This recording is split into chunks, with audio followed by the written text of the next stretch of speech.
चिकित्सा की सबसे पुरानी पद्धति आयुर्वेद स्वास्थ्य और कल्याण के प्रबंधन के लिए लोगों को सक्षम बनाती है। आयुर्वेदिक उपचार को बढ़ावा देने के लिए हर साल 10 नवंबर को राष्ट्रीय आयुर्वेद दिवस मनाया जाता है, जो कि धन्वंतरी जयंती के नाम से भी जाना जाता है।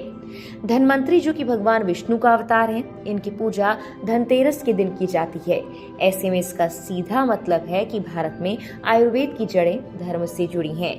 हिंदू धर्म को मानने वाले लोगों के लिए धनतेरस पवित्र त्योहार है और साथ ही चिकित्सा के क्षेत्र में नेशनल आयुर्वेद दिवस भी है। इस दिन का उद्देश्य स्वास्थ्य को और दैनिक जीवन को बेहतर बनाने में आयुर्वेद के महत्व के बारे में जागरूकता बढ़ाना है। आयुष मंत्रालय हर साल धन्वंतरी जयंती पर आयुर्वेद दिवस मनाता है और इस साल ये 10 नवंबर को मनाया जा रहा है।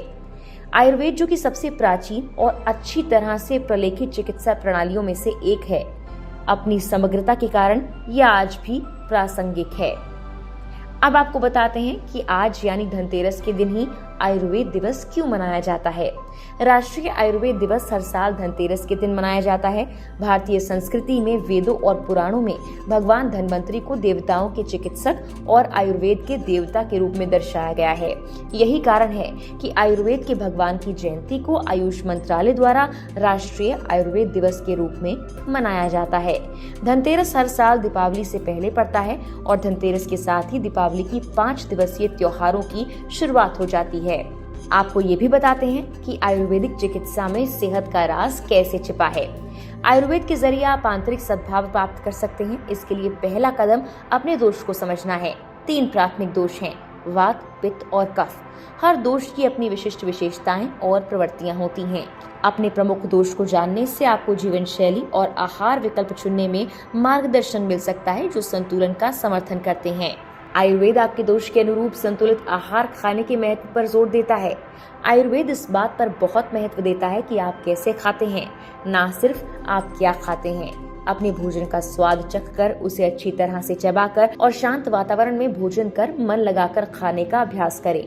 भोजन के दौरान टेलीविजन या स्मार्टफोन जैसे विकर्षणों से बचें। अपने दोष के अनुरूप दैनिक दिनचर्या स्थापित करने से आंतरिक सद्भाव को बढ़ावा मिल सकता है। इस दिनचर्या में जल्दी उठना, योग या ध्यान का अभ्यास करना और भोजन का नियमित वक्त बनाए रखना जैसी गतिविधियां शामिल हैं। नियमित शारीरिक गतिविधि आपके दोषों को संतुलित करने के लिए महत्वपूर्ण है। ऐसी व्यायाम दिनचर्या चुनें जो आपके दोष की प्रवृत्ति के अनुकूल हो। ध्यान और माइंडफुलनेस प्रथाओं को अपनी दैनिक दिनचर्या में शामिल करने से मन को शांत करने और तनाव को कम करने में काफी मदद मिल सकती है, जो आंतरिक सद्भाव प्राप्त करने के लिए जरूरी है। ऐसी ध्यान तकनीक चुनें जो आपके दोष से मेल खाती हो, जैसे वात के लिए शांत श्वास क्रिया या पित्त के लिए शीतलन ध्यान। शरीर के विषाक्त पदार्थों को निकालने और संतुलन बनाए रखने के लिए आयुर्वेद में नियमित विषहरण महत्वपूर्ण है। इसे पंचकर्म, उपवास या अपने आहार में विषहरण जड़ी बूटियों को शामिल करने जैसे अभ्यासों के माध्यम से प्राप्त कर सकते हैं। आपको बता दें, इस वीडियो में बताई गई सामग्री या फिर सलाह सामान्य जानकारी प्रदान करती है। ये किसी भी तरह से योग्य विशेषज्ञ राय का विकल्प नहीं है। ज्यादा जानकारी के लिए हमेशा किसी एक्सपर्ट से राय लें। फिलहाल के लिए इस वीडियो में इतना ही। रैलियों की कवरेज के साथ रंगोली सजेगी। नेताओं के बयानों के साथ फुलझड़ियां जलेंगी।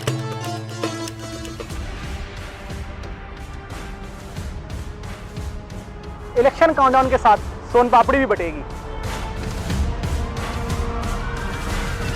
चुनावी राज्यों में बम्पर योजनाओं के साथ महालक्ष्मी आगमन करेंगी।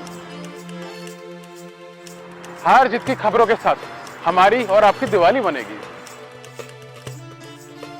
क्योंकि ये दिवाली चुनाव वाली।